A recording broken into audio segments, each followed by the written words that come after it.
Hello students. आज हम लोग जे एडवांस 2019 में पूछे गए कैपेसिटर का क्वेश्चन डिस्कस करते हैं। देखिए, a parallel plate capacitor of capacitance C has a spacing d between two plates having area A. एक कैपेसिटर है, दोनों प्लेट का एरिया ए दिया हुआ है और दोनों के बीच का सेपरेशन डी दिया है। तो सी का वैल्यू कितना हो जाएगा? A epsilon naught by d. अब कह रहा है the region between the plates is filled with n dielectric layers parallel to its plates each with thickness d by n. The dielectric constant of mth layer is k m equals k into one plus m by n for a very large n more than 1000। The capacitance C is, ये value दिया है, alpha का value निकालना है। देखिए actual में यहाँ किया क्या गया है, यहाँ लार्ज नंबर ऑफ डाइलेक्ट्रिक जो प्लेट्स के पैरेलल है उसको प्लेस कर दिया गया है और डाइलेक्ट्रिक का डाइलेक्ट्रिक कांस्टेंट दिया हुआ है नंबर ऑफ डाइलेक्ट्रिक के टर्म में। तो इस क्वेश्चन को सॉल्व करने के लिए हम लोग क्या करते हैं कि इस एंड से x डिस्टेंस पर एक लेयर बनाते हैं जिसका थिकनेस dx ले लेते हैं। dx यही थिकनेस हो गया। अब अगर इस छोटे से कैपेसिटर का हम लोग अगर कैपेसिटेंस लिखें तो DC इक्वल्स हो जाएगा, एरिया तो सेम है ए एप्सिलॉन नॉट और के। तो देखिए mth लेयर का कैपेसिटेंस आपका दिया है, ये वैल्यू आ गया के 1 प्लस एम बाई एन और divided by plate separation dx। अब आप देखिएगा अगर इस डायग्राम को ध्यान से, तो ये जितना कैपेसिटर्स है अलग अलग डाइलेक्ट्रिक के साथ, ये सब तो सीरीज कॉम्बिनेशन में दिख रहा है। तो अगर सीरीज कॉम्बिनेशन में हो गया तो इक्विवेलेंट हम लोग कैसे निकालेंगे? तो 1/c इक्विवेलेंट सीरीज के लिए यही आता है, पढ़े होंगे आप लोग कैपेसिटर में, इक्वल्स इंटेग्रल 1/dc। अब अगर 1/dc का वैल्यू आप लोग लिखेंगे इंटीग्रेशन के साथ तो यह जाएगा इंटीग्रेशन, dc सामने दिख रहा है तो 1/dc हो जाएगा कितना? dx divided by A epsilon not के 1 प्लस एम बाई एन।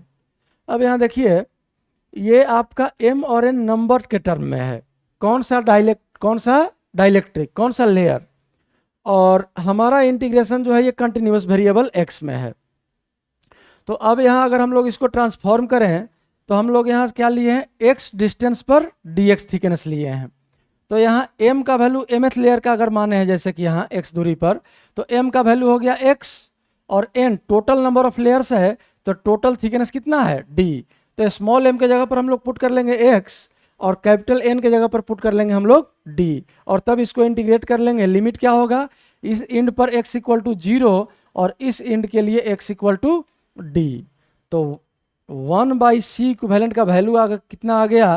तो 1/c इक्विवेलेंट का वैल्यू ध्यान से देखिए, 1/a एप्सिलॉन नॉट के कांस्टेंट बाहर निकाल देते हैं, इंटीग्रेशन में बच गया आपका dx और divided by 1 plus x by D.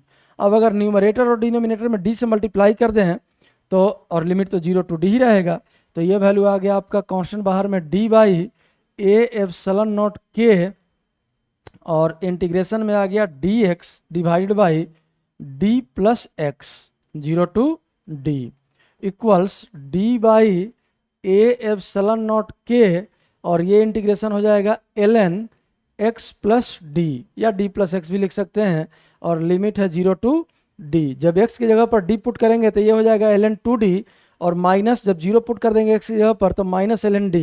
तो ln a minus ln b का formula ln a by b अगर यूज कर लें तो d और d ln 2d by d।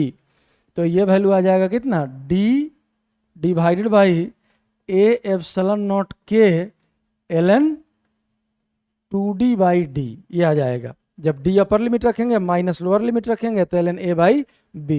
और अब यहाँ से अगर इसको रिवर्स करके हम लोग c इक्विवेलेंट का वैल्यू लिख लें तो c इक्विवेलेंट आ गया, देखिए आपका कितना, a epsilon not k divided by ln 2 और इनटू d। अब क्वेश्चन में देखते हैं वैल्यू क्या दिया है, k epsilon not a by d ln 2, ये वैल्यू तो है ही और इसके साथ अल्फा है, मतलब इसके साथ अगर हम लोग 1 मल्टीप्लाई कर दें तो सेम वैल्यू अल्फा का कितना आ गया, 1।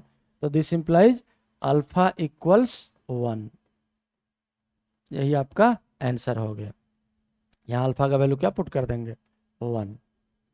अगर एक्सप्लेनेशन सही लगा हो तो वीडियो को लाइक और चैनल को सब्सक्राइब जरूर करें।